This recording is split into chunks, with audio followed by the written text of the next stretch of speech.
You're listening to Heart Breakfast with Jamie Theakston and Amanda Holden. The big show of the week is called Intelligence. It's on Sky One, and it gives me pleasure to introduce the stars of the show, Nick Mohammed and David Schwimmer.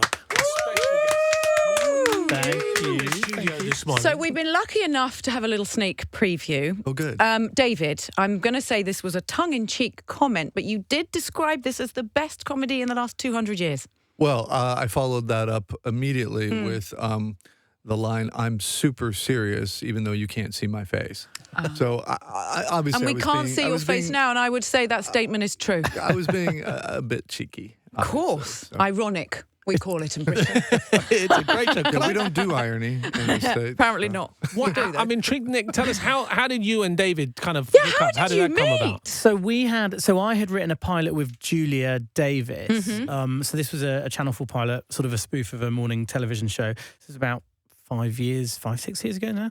And so that never went to series, but we, just over the course of the development of it, David had seen it because I think Sony Studios were involved somehow. And so David came over and we just did some improvising workshop things together just for a few days. So David and I had met through doing that and had struck up a friendship. How random. That's brilliant. Yeah. And so, it was kind of incredible. And then we'd stayed in touch, and it was about a year or so later that I'd had this idea of writing like a workplace sitcom set in GCHQ. And so I'd written up a page treatment, which I'd sent to David, and I had a script commission from a production company, and so wrote up the script, and then Sky had commissioned it to series, and David's been involved from the off, really. Fantastic. And your character, Jerry, David, is kind of very outspoken. He definitely doesn't have a filter. Right. And I would say he's kind of quite Donald Trumpish. Would that be right? In his kind of I think he's bombastic-y. He's like a lot of men in power today, in both our countries, I think, who basically whatever room they enter, they assume they are in charge and know best. So to me, it was fun to play a guy who is this narcissistic and entitled and ignorant at the same time. So what he lacks in experience, he makes up for in confidence. Yes. And confidence. and so, which gets people quite far these days, as we know. Can I just ask you, were GCHQ in the kind of know, because they do know everything. So did they know They're listening that now. you were going to write this, or did you go there and research? No, we weren't allowed there, but we did do quite a lot of research. I assume they've probably checked me out, and they probably have access they're down the to road from my nan and granddad in Cheltenham. Oh yes, my lover. Right. Yeah. Do you go and visit? No, but we always go past going, oh my gosh, I know. GCHQ. Huge building. Yeah, huge massive. Building. Yeah, the donuts. Is it the kind of show that would have been made in the States? Because I'm intrigued to know whether how different do you seek out British comedies as opposed to doing American shows, or? Yeah, I'm sure this could easily be made in the States if it took place maybe as a British agent coming over to the CIA. But the style NSA. of, I guess I mean the Do you think style it of would be more comedy rather sanitized than in America, do you mean? No, I don't think it would No. be. I don't know. Nick and I have talked about this a lot, actually. I don't see that difference, that much of a difference between British comedy and American comedy. Certainly in this kind of a comedy, I think it'll be a transatlantic and hopefully international kind of a show that will appeal internationally, rather.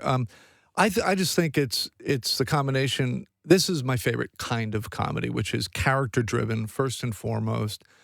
Nick has written an amazing ensemble of complex, funny, very different characters, most of whom are women, and Nick and I just happen to be up here talking right now. But and combining that with great dialogue and physical comedy. So for me, it ticks all the boxes and the kind of show I want to watch and what we wanted to make. Because I know you're a fan of British shows. Recently, you've come out. Sure. You've come out as a Bake Off fan. I am. I mean, do you bake, David? I can. I've baked on occasion. I've made a cake or two, I have to say, banana bread. No, but I've always been a fan of British comedy, from Fawlty Towers, all of Monty Python, Ab Fab. I mean, going back even. Even Benny Hill back in the day when I was a kid. I loved Benny Hill. I was allowed to stay up and watch that. We thought we'd try and find out what other maybe quintessential British things you might be into. So, for instance, like if I was to say, do you fancy a cheeky Nando's? would you? I beg your pardon. Would you? Exactly. Very forward of you, Jamie. Yeah. Nick might have to help us out with what. Rude. Do you know Nando's? You know Nando's? You know Nando's.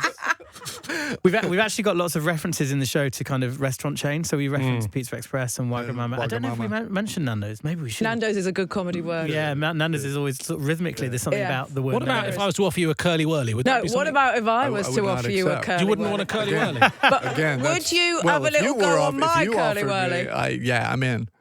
Okay, I'm going to give you a curly whirly, David. Well, hello. Stand back. Someone's got Just a move date. your chair round. There you are. Oh.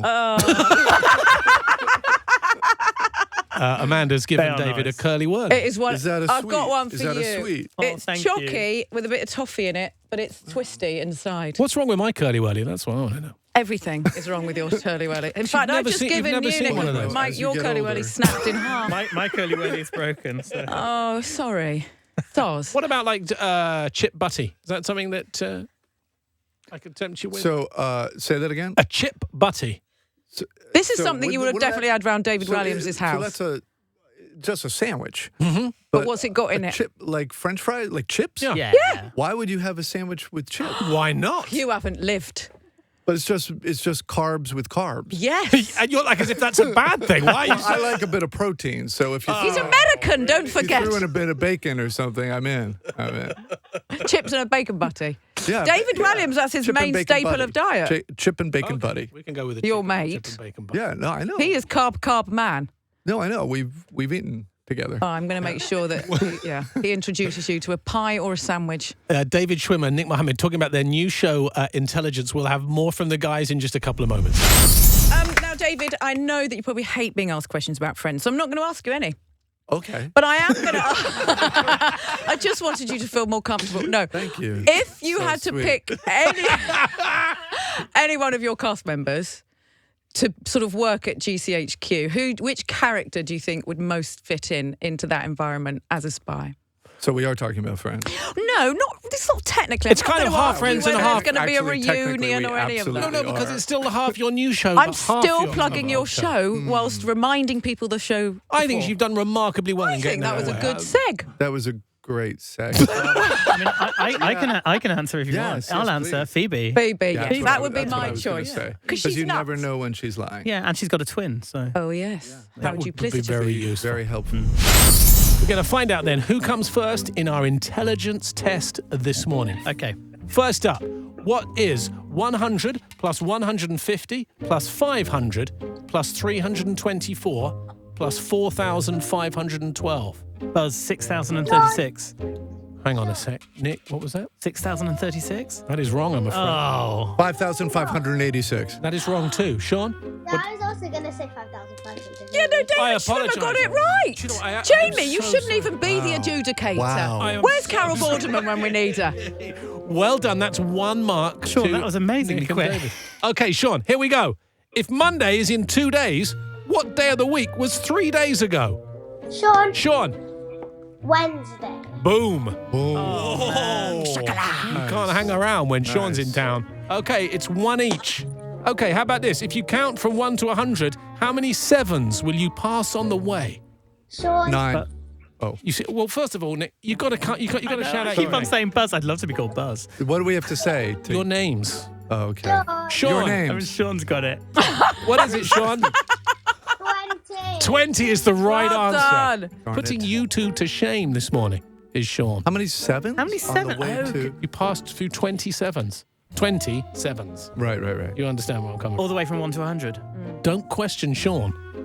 How is that right? How is that right? Oh, well, don't just follow him. Go, oh, how is that right? Because if he said it, So There's 7, 17, 27, 37, 37, 47, 57, 67, 77, 87, 97, 10. Yeah, you're missing. Oh, 71. Mother- Oh, that's really... 76, I know, Sean. All right, thank you, right, Sean. All right. All right, Sean. Oh, no, Sean. It's embarrassing, isn't it, Sean? It must be embarrassing for you. Okay. Okay. I was almost with them then, though. Sean, you ready? That's a really good one, that one. That's a good Okay, I'm going to give you a number sequence. 40, 39, 37, 34, 30, What's next? Nick, 25. 25. Oh, boom! Yeah. That was pretty tight there. Pretty Got it. Impressive. Yeah. Sean, you get that? Yeah. Oh. Yeah, sure you did, Sean. I said so. I know you did. You're brilliant. And we're going to move away from maths. Oh, good. Darn it. I've gone from. Didn't you want to be a doctor, David Schwimmer? Yeah. See, so he's quite intelligent. I haven't got any medical questions. Only one. Oh, I have. I've had this terrible. Okay, this is it, Sean. This is all or nothing. Only one full word. We can all play this. Only one full word can be made using all the letters of the word admirer. What is? I already know what it is. It's married. Yay! Oh, my goodness. That was pretty impressive, which means that we have a winner today. And that is 8-year-old Sean, who has beaten Nick Mohammed and David Schwimmer this morning. Congratulations, Congrats, Sean. Sean. Well Well done. done. Amazing. Before we Well go, done. I think it is only fair we have a little secret to share with you, and that is that Sean has been a member of Mensa since he was 5. Oh, wow. And Sean's IQ is 160, which was the same as Einstein, which makes him one of the most cleverest kids in the country. Oh, Will well you be done. my phone a friend? Will you be my phone? Yeah, thank you. I'm going to get your number. This is Heart.